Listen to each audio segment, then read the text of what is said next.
A proper intro? I don't even know who we are anymore. Welcome to Human Factors Cast. This is episode 302. We're recording this Right. live on May 16th, 2024. Like I said, this is Human Factors Cast. I'm your host, Nick Roome. I'm joined today by Mr. Barry Kirby. Hello there. It's been a minute. It has been a minute, and it's been a minute since we've done a proper show intro. We kind of just hit record and gone with it, but we're back. We got an awesome show for you. I think we're going to talk a little bit about Barry's experience at EHF, yeah, let's get into the EHF stuff. Barry, do you have anything going on over at 1202 that you wanna promote though? So at 1202, we've been doing, whilst we haven't been doing as much on here, I've certainly been doing episodes over there. So I think there's probably at least 3 or 4 episodes that have come out since we've been having a small hiatus. So I've been talking to the National Air Traffic Services about human factors in air traffic control. I've been looking at human vulnerability with Laura Bishop and looking at how they do that from, or they look at some insights about how we look at vulnerability from an industry perspective. We have a thing in the UK called the Clinical Human Factors Group, which is a group that's came together to look at basically look how we can better promote human factors in clinical settings. And so we had the program manager Dawn Benson having a chat with her, and then the most recent one is looking at the issue of human factors in healthcare, but looking at it from a transatlantic nature. And so I've been talking to Ken Catchpole, who's worked on both sides of the pond. He's currently out in the US and has been for a number of years. And really was really nice to have a discussion with him about all things about human factors on both sides. But I was particularly keen to understand, given the two, and it's something we've spoken about in the past, the two delivery mechanisms. So obviously in the US, it's an insurance-based mechanism. In the UK, it is more of a socialized medicine delivery mechanism, so free at the point of care, free at the point of use. And I sort of had a bit of a hypothesis in my head that actually, you know, the problems are going to be different because the mechanisms are different and the hierarchies are different and that type of thing. And Ken very quickly disabused me of that notion that the problems have absolutely the problems over there are very similar to the problems we have in the UK. And actually, this mechanism about how we pay for it doesn't really factor in the way that I thought it would. So that was brilliant. That was an absolutely fascinating discussion. So that was out there now, and I've been trying to push a lot more stuff about bringing a lot of the older content that we've done in past seasons out in short form. And so pushing that out on where I've got some of the older video where I maybe recorded people with on Teams, say, or Zoom rather than another platform, and never published that as in video content. I'm now trying to look to see if we can resurrect some of that. And then we've got some really interesting. I've been doing some proper prep work because I've got the next 3 episodes already lined up and in the bag. So yeah, it's been a busy time, but it's been good because I've been able to focus on it and actually try and get some decent content and spend a bit time or more time in production than I usually would.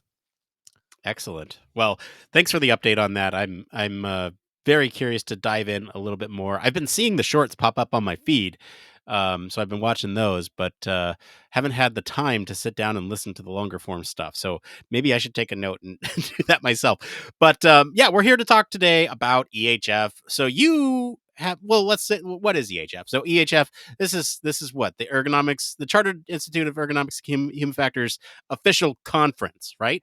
Yes, it is. Yeah. So it's our annual conference, and normally a 2-day official program, but we normally have a third day up front with that allows people to get there. In the past couple of years, we've run a series of sort of master classes, and then in the past couple of years in particular, we've then added a careers day into that as well. So if we've had companies come along on that first day, we did it 2 years ago, and then we did go along this year, but we didn't exhibit, to allow people to come along and see what career in human factors looks like, and then also to be able to go off and into the master classes. Some of the master classes we were looking at this year is things like predictive workload, safety culture. Steve Shorrock, who we've spoken about in the past, talked about that. Risk assessment and prospective risk assessment with Paul Salmon, who, if you remember, you interviewed him a couple of years ago at HFES. um, and things like that. So they're quite a novel new thing. So it's not a lecture. It's not a paper as such. It's a workshop sharing best practice, which is fantastic. That's cool. So this was actually kind of a historic one. This was what, 75 years? 70. This year is the 75th anniversary of the Ergonomics Society. So it was not the CIHF to begin with. It was the Ergonomics Society in 1949 when it started off. It's evolved a little bit, so it went from the Ergonomics Society to the Institute of Ergonomics and Human Factors. A bunch of years ago, I don't know exactly when that was, and then I think it was about in 2013, 2012, something like that. It then became a chartered institute, so we got the Royal Charter, and so that then turned it into the Chartered Institute of Ergonomics and Human Factors. And so this year, yes, this was the historic conference, but then also later on this year, we were actually having a festival, effectively, in Derby, in the museum at Derby, where we're having an exhibition of all things human factors. So everything from some practical views on things that have been made, that really show off the value of human factors in things. So there's a lot going to be going on this year That's very cool. because of that. So yes, we had the theme of the 75th running kind of all through the conference, and this I think was also exemplified in the number of papers and the number of things that we have. Normally, we have 3 tracks within the conference of presentations. This year, because so many people applied and the quality was high, that the conference team decided, right, well, we're going to put on a 4th track then. And so we had 4 tracks, which on the one hand is brilliant, because if you want to get in there, you want to present, or you want to have, you want to listen to a whole bunch of papers on your favorite subject or new subject, then there's lots of choice there. We had everything from nuclear, defense, road, rail, maritime, construction. There was decent numbers of papers in each of these, and we had 2 days of solid papers, which was fantastic fun. So yeah, so we had a whole bunch of that. On the Monday, obviously, like I said, we had this masterclass in the evening on the Monday. Then Hang on, I have a special note here. Tell me what Monday night entertainment means. so on Monday night, like I set that up. So normally what happens, obviously you've got 2 evenings, haven't you, that you've got to fill with entertainment. The second evening, which I'll come back to, is always the annual dinner. It is a conference dinner. It's a formal one. But the first night is always some sort of quiz or something like that, organized by Tina Worthy, who's the chief operating officer of the CIHF, and she's been around with the institute for a long time. And she always puts on some sort of quiz or entertainment or something like that. So this year it was this quiz, and basically all we knew was the title of it was "It's All a Big Mystery." And what she did was set up a whole bunch of code breaking type quizzes, which was really good fun. So the first half, it was all trying to do all these things. Now I particularly enjoyed it this year because we won. We there was a Oh little yeah. practice run, and we won that, and then we went on and won the big thing. Some people were saying it was a bit of a fix because obviously I was the immediate past president, and was it something like that? And I was like, there's a time to be magnanimous and say I shouldn't be taking part in winning these things, but there's a time to say actually I've got the best team. Because I wasn't really doing much. We had the K Sharp team basically around the table, and so it was a bit of K Sharp and friends, and they were awesome, and we won, and I was very proud of them. So that was cool. That, that then led on to a magician. So the second half of the entertainment was this magician doing his thing, which was interesting. Um, the tricks were good, but I don't know. I always think that I don't know why, but I think human factors groups, when it comes to things like that, are a tough crowd. Not easily pleased, or very inquisitive people trying to work out or get in front of what the tricks are and stuff. So I think anybody who comes to try and do that sort of work with the human factors crowd, you're brave, or you haven't been briefed properly. I feel like the best trick that he pulled off was he made your presidential status disappear. Yes, he did that. He did that very well. So So you had I mean, longtime listeners of the show know you have a unique perspective on the conference, and an especially unique one this year because you were kind of rounding out your tenure as the president of the Chartered Institute. yeah. Uh, and so can you talk through what that experience was like from your perspective? Because I know your perspective is going to be a little bit different, but I feel like you have, not your head in the clouds. You're a little bit more grounded, so you can kind of view it from the every person's perspective as well. Yeah, so I mean, this is the compare between this year and last year. So last year, as the sitting president, I had to make sure that I didn't have to make sure, other really cool people made sure that everything happened. But I sort of welcomed everybody to the conference on the first day, introduced the keynote, did the same on the second day, and then there was bits and bobs that I had to do. Um, Now we didn't have the award ceremony last year live, so that was done separately. So that was fine, and that's not normally a role of the sitting president anyway. Um, this year, now technically I stopped being president at the AGM, which was like sort of the week before, or a couple of weeks before. But this was the point where I could actually hand over the presidential medal to Dr. Mark Young, who's the incoming president, and he's the president now. And so on the one hand, it was quite neat because on that first that on the Tuesday morning, it was quite nice to stand up, and I got to be the first to after the chief executive to welcome everybody there, and then call Mark up to hand over the presidential medal, and then let him get on with it, knowing I had, certainly from presidential duties, I had no more responsibilities. That was great. But it was still fantastic. There was still a lot of people to talk to and engage with and things like that.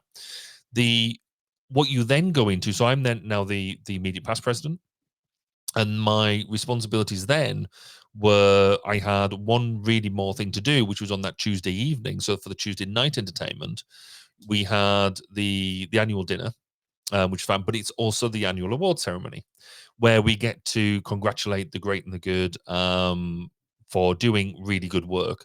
And I'm always kind of blown away by the awards themselves, even before I got sort of involved with them at this level, because firstly, somebody's got to do some good work in order to be nominated in the first place. Then somebody else has got to go to that effort of thinking, actually, they did some really good work. I'm going to nominate them for an award. Then they've got to find a couple of other people who agree with them to then support the award. There's a lot of work that goes in behind the scenes just to get nominated. Then there's a committee in place that judges all of this stuff, all for somebody to hand over a certificate and a piece of glass or whatever on the night itself. So there's an awful lot of work that goes into what is quite a almost momentary thing, which I always find fascinating, and just the ability to bring an entire community together to celebrate somebody's achievement, I think is fantastic. So last year, as I said, we did this online, because we sort of have done it online since COVID. That was one of them things. So this was quite nice to be able to stand up in front of everybody. We did it sort of in 3 separate rounds. So just before everybody started their dinner, I got to stand up and give out, I think, the first 4 awards. So that was like new ergonomist of the year, student of the year, things like that. And so everybody had to pay attention and be quiet, otherwise they didn't get fed because they were, Yeah, you hold the food so above their head. Yeah. yeah, pretty much. But again, it was brilliant. It was just the ability to drag these people up on stage, basically have the audience recognize the fantastic work that they did, and appreciate what they've done. So did that, and then they have the starter, then I do the next 3 awards, and then they have the main course, then they do the final 3 awards, I think it was. And so in evolving into sort of lifetime achievement awards and things like that. So So that was really good fun. So that was kind of being able to almost hold the audience there while we did that. That was brilliant. That I think I was going to say that is a normally for a president that's in a once in a lifetime experience. Um, Having just said that I've done it twice, or that is now my second time for doing that awards, and weirdly, I'm going to be doing it next year as well. Oh, Uh, weird. because Okay. of it's a bit of a glitch in the matrix, because the way that because COVID kind of glitched things up a bit, in the way that we did things, and because we now have the AGM before the conference, we used to have the AGM at the conference, and so the transition between president and past president was immediate. It happened, that was fine. But now it's a couple of weeks earlier, then yeah, it kind of messes things up a bit. So we've had to change the rules slightly within the organization to allow the past president who's been in charge of the awards up to this point to then present them, because there was a weird glitchy thing. But that we to make that happen, we had to make that happen next year. Right. And so as president, I was pushing this through the trustee organization. Yes, saying we need to do all this. And I was like, hold on a second. This means that I've got to do the awards twice. I've got to do the awards 3 times. And so that's true. So I've this year I see it as now my rehearsal year. Next year I'm going to be amazing. Um, but for going forward, it will be sort of that once in a lifetime experience for president to be able to go and do that the handing out of them awards. Um, which also then meant that once them awards were finished, that because I was very good, I didn't whilst there's a lot of wine consumed at these dinners, I didn't really consume any until I'd done them duties, because I Oh, think yeah, make sure that's first. Yeah, yeah. yeah, and me falling off the stage or something like that, or just wouldn't go down well, I don't think. Um, Are you but I was kidding me? That would probably be the highlight. I mean, like, I don't you see that on TikTok or something. I don't know. Yeah, well, thankfully, I don't think anybody was recording video, which was probably a good thing.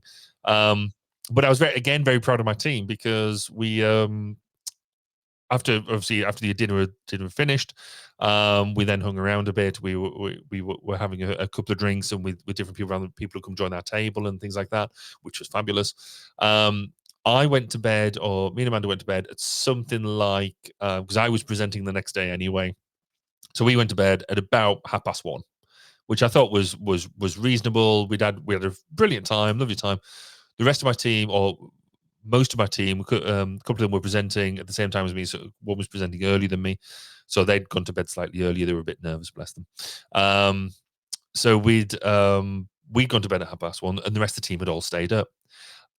In the morning, I wake up, check my phone, and there's people still out my team still texting at 4 o'clock in the morning, and I'm like, even by my standards, that's impressive. And then we then had to go and help them get out of the hotel in time for the to get them out the rooms to hand them back over. But they thoroughly enjoyed themselves, which was fantastic. So yeah, so that's all of I guess that's all the social aspects, and then my roles in doing that. And I guess that takes us to, I guess, the main bit of why people go to conference, the content Well, itself. yeah. Yeah, I was I was gonna say, so you kinda hit all my questions there. It's almost like you're looking at my same notes, but you're not. So I guess the next question on my list here for you is, talk about well, did you have a chance to really sit down and attend a lot of these things, or was it more like, like in your role as president or past president, did you sort of take a look at things more thematically in terms of organizing the tracks, or like how did all that work? Do you have a chance to get down in the trenches? Yeah, well, I ironically, we'll go on to the importance of the word trenches in a moment. But yes, I quite enjoyed this one because I could go and sit in some of the presentations. I'm quite one of these people. I'm sure we all are, that you sit down when you see the itinerary come up, the program, and you sort of sit there, right? I want to go and see about that topic. I want to go and see about that presentation. I want to go and listen to this person talk. Um, and so we went and did all that. And what I've kind of learned in the past is, as much as all the talk should start and finish at the same time, so you can flip between tracks if you want to, it can be quite hard work unless you really, really want to do it. I mean, so and I think I picked this up a couple of years ago. What I try and do on the whole is rather than go and sit in stuff I already know about to try and grow that bit, I go and sit in things that I don't know very much about at all to try and go and learn almost uh, where I could apply what I do elsewhere, or where can I pick up cool lessons outside of my comfort zone. Um, and so the ones I tried to hit this year, last year it was all about the health. This year I wanted to learn more about rail. I was really interested in the rail side of things, and so looking at the driver attention and alertness was really interesting.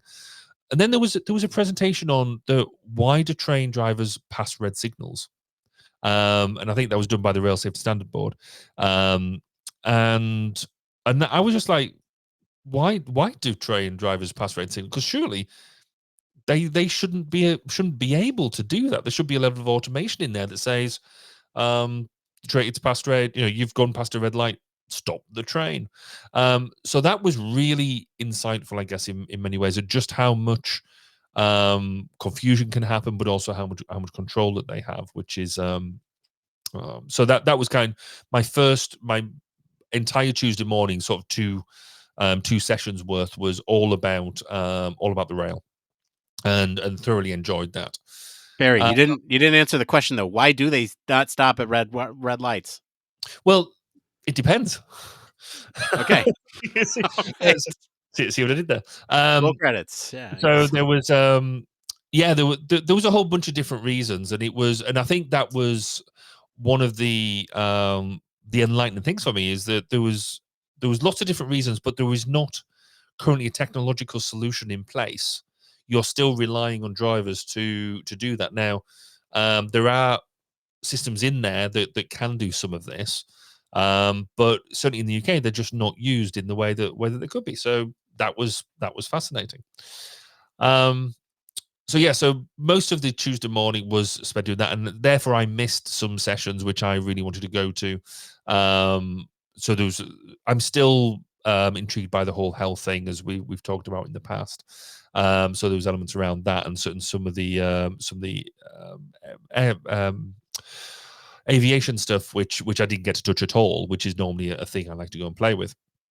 Um, then what else did we go into then? Oh, we went into look at all sorts of there was a bunch of different things, but it was the AI bit for me that we've talked about before that we get into. So there was some people here. So Chris Baber, who's from the University of Birmingham, Barry Kerwin from Eurocontrol, and it was being chaired by Professor Paul Salmon, who friend of the channel, and then Wen Chi Lin from Cranfield University.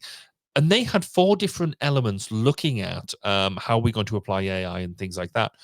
But actually, this was almost like a real practical session. So we were looking at user interface designs for explainable AI. So just exactly when you have something presented, how much do you want to drill into it, and how much should it tell you how it got to what it was doing? Um, then it was around looking at AI challenge in civil aviation. Then a bit around using ChatGPT for doing some accident analyzing accident investigation, and then the final one by Chris Baber. Chris Baber gave two in the same channel, which I think is kind of cheating, but he's done loads of work in this area, and he was talking about how people misinterpret answers from the likes of ChatGPT, so from large language models. And one of the bits that was really interesting was he was highlighting how whenever you see it on LinkedIn or things like that, on TikTok, but there was a trend for asking ChatGPT questions and then laughing at the answers when it gets them wrong, particularly like mathematical questions and things like that.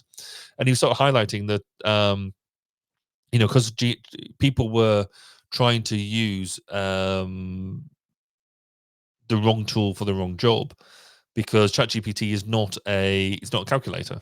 If you want to add up sums, use a calculator. It's a statistical model, so it is quite easy to get 2.2 2 plus 2 equals 5, because a lot of people write that as in within text, and it can be within the learning material. Therefore, it could actually learn that 2 plus 2 equals 5.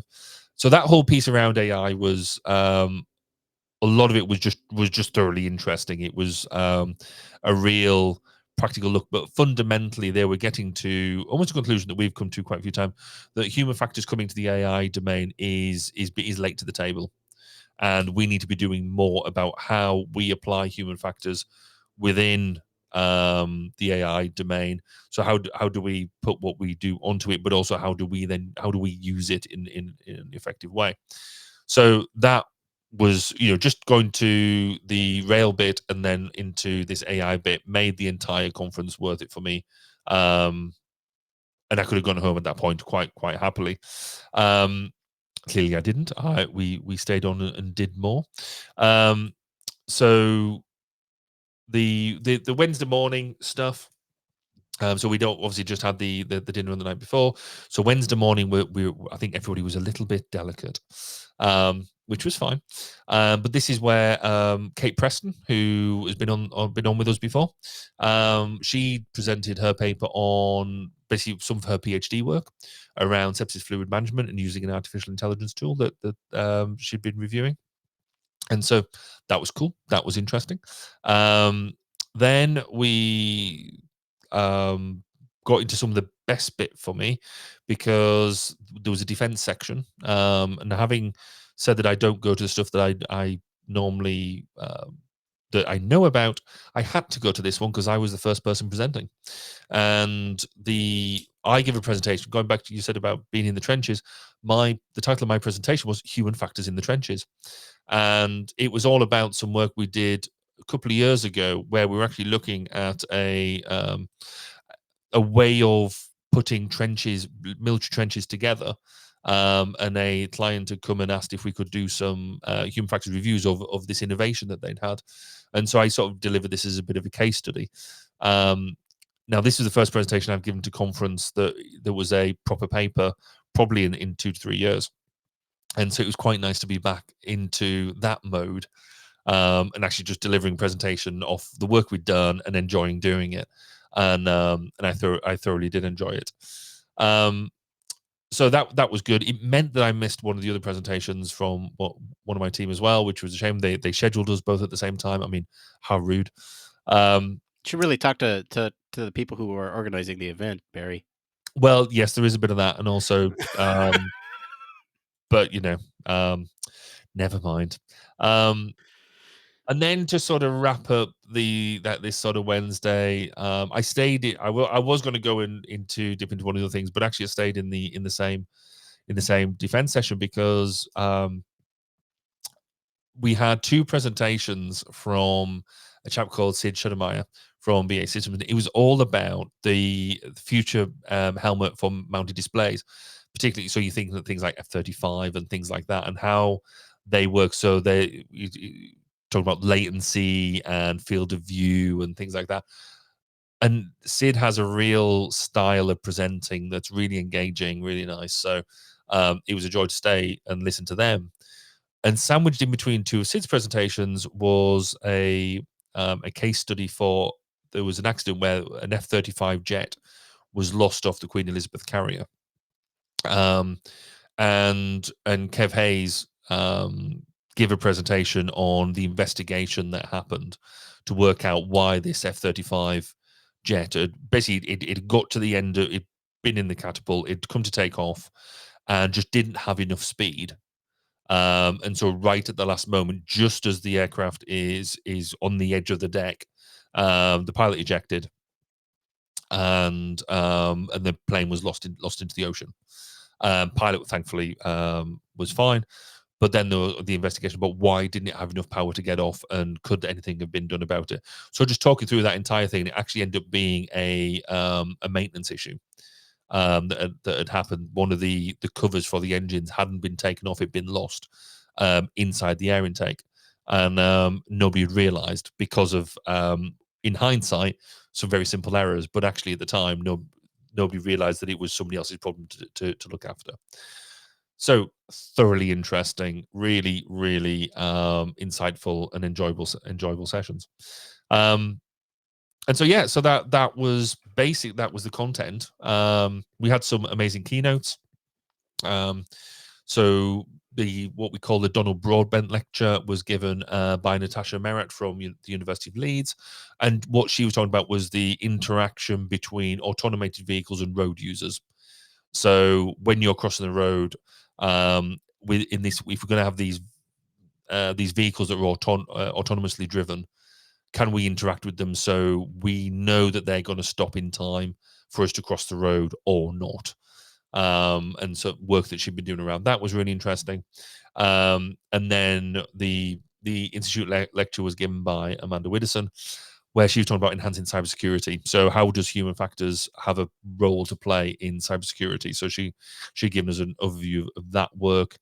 And then the other keynote was by Dr. Neil Spenceley from Glasgow Children's Hospital, and he gave a medical perspective from the application of human factors, and he was talking about human error quite a lot, and the Swiss cheese model, and has is patient safety even a real thing?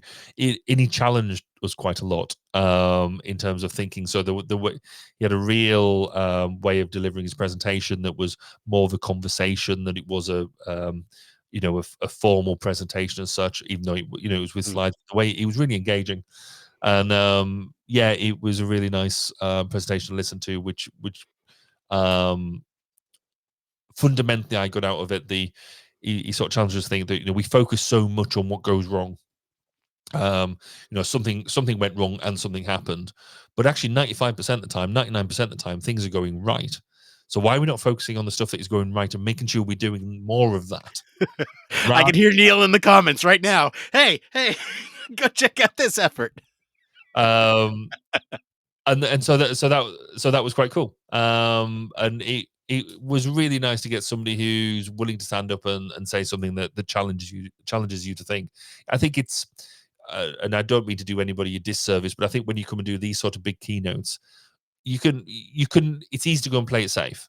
You could go and play to the audience, tell them something that they want to hear, do that. But if you want to go and actually change something or get people to think, you can actually go and do something and challenge the audience, which I think is quite neat. I think he did some of that.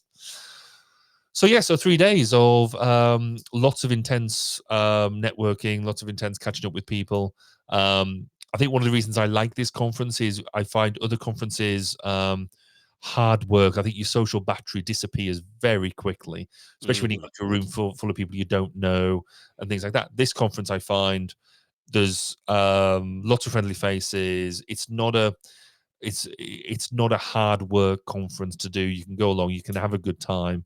Um, Nobody's going to give you a hard time unless you stand up and give a keynote that makes people give you a hard time.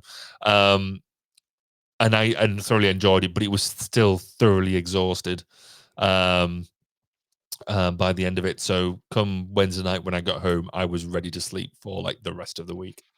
I'm sure. So taking a look at like the 50,000-foot view, what were some of the most prevalent topics or themes that you saw kind of popping up across sectors, across tracks? What kind of things stood out to you? So I mean, really, the big thing is still healthcare. Healthcare in of itself, as a complete domain, has so much work going on in it by so many fantastic HR practitioners, but there is still something there about them being siloed either by their trust or whatever. The trying to join them together is still a challenge. And there is so much work to do that it still feels that we're diving into some really really deep stuff. But actually, still the basics again are not there. We could be doing some really high level stuff, and so I think um, talking about Kate's presentation sort of led into some of this, where she initially started about wanting to do AI in healthcare and get into some really deep how we could do that, but then realizing that actually the application of AI in hospitals, every hospital runs differently, every healthcare trust runs differently. Some use paper, some use digital, some use a combination of both, some use neither. Some, the we don't have a standardization across all of that, and it still seems that this seems to be a common theme now for at least 3 years. So it's going to be a common theme going forward. AI across the board is a big thing. I mean, we talk about it a lot, but this idea about not only how do we advocate for AI? What does it mean to apply human factor standards to the application of artificial intelligence, and whatever in its various guises, and what does that mean? But also, how do we use it? How do we use it as a tool? How do we use it to make our lives as human factors practitioners easier, better, more effective? There was lots of that sort of discussion. The third one, I think we spoke about human factors integration more than I've seen in a while. So the actual bringing in, how do we manage human factors within projects? So we saw a bit of that in rail. We saw a bit of that in aviation. Um, so that was certainly coming more to the fore than what I've seen in the past. I still think we don't talk about HFI enough, about the management of human factors and the way we do it. But that seems to be perhaps changing slightly. Do you have a favorite moment at the conference? I mean, you can say Uh, the whole thing, but like, is there one that stood out to you? Everything, yeah, no. I I think for me was it has to be the award ceremony, and a particular award in particular. I think for me there was, like I said, there was fantastic people getting the awards, but one of them, Barry Kerwin is somebody I've kind of weirdly admired from afar for a long time, but never met him before. Um, but read a lot of his work. You know, I've got books of his, read papers of his, and all this sort of stuff. And he got on Lifetime Achievement Awards, and to be able to present that to him and basically I met him sort of face to face earlier on the first day when he'd stopped me in the corridor, said, "Hi, I'm Barry," and him introducing himself to me, and I was like, dude, he was like, you know, when you meet your idols type thing. And so then to be able to present him an award that night, for it was for his work, throughout his time, was just a was just an experience. It was fantastic. Um, so that was definitely a highlight. And the second one actually for me was being able to present a paper, being able to just get back to the almost the grind bit of doing the fun bit of saying, "Hey, I did some work and I'm really proud of it, and I really want to tell you about it." Um, was great. I thoroughly enjoyed that. That's awesome. So I guess the last question I have for you is what are you going to take forward with you? Like what words are still ringing in your head that you're like, I'm going to apply this to all my work? Um, so that we go back to the rail stuff, I think. So The interesting. It's just Yeah, so for me, a lot of that was learning more about again a domain I don't know much about. And you say about taking it forward, we already are. So we've got meetings coming up in a couple of weeks with some of the people who are presenting, and a university who's heavily into it now, and to try and work out where can we share what we do, because it's not just a case of us going and saying, right, I want to do rail work, find a rail project, because unless you've got some reason to be involved, so what am I bringing to the table, what's my team bringing to the table, then hey, you've got nowhere to play. But if we can find an opportunity to based off what we've done here to engage with some of that would be brilliant, because I thought there was so many different bits of work that were happening. Everything from automated signaling and moving signals from trackside to actually inside the cab, but also then looking at things like how drivers are dealt are treated, and the conditions that they have to work in. Looking at things like, we've talked in the past about culture, but then the culture of the railway industry is different again. And there was some work around wearables as well, which obviously I'm very interested in the wearables side of things. Um, and then the way that the rail industry interacts with other areas. So where we have level crossings, there was some work around why do people still ignore railway crossing signs? When the barriers come down to say there's a train coming, get off the tracks, people still try to cross. So that was all just absolutely fascinating. So yeah, definitely the rail industry for me. This one, and there's some really good papers there, and I won't necessarily pick particular ones out. Though the wearables one was really good. I think that was the biggest takeaway for me about the learning something new piece. Well, I have to say, Barry, I'm rather cross with you for not inviting me. No, I'm just kidding. It was It's you could have come over. I know it sounds like a great conference. I'm a little bit jealous of the conference, like you're always jealous of HFES, but hopefully we can remedy that in the future. I Mhm. think I certainly learned a lot talking to you about your experience, and I am very jealous of all the different tracks and experiences that you had there. And I'm especially jealous of the what was it? Was it Monday Night Entertainment of Yeah. the yeah, I'm especially jealous of that. I want to do puzzle solving. There's um there's some cool things we can talk about in the post show here, but yeah, let's talk about that in the post show. For I guess for anyone who's interested in EHF or attending maybe next year, do you have any advice for them? Yeah, I would, if you can, do the Monday night as well as the Tuesday night.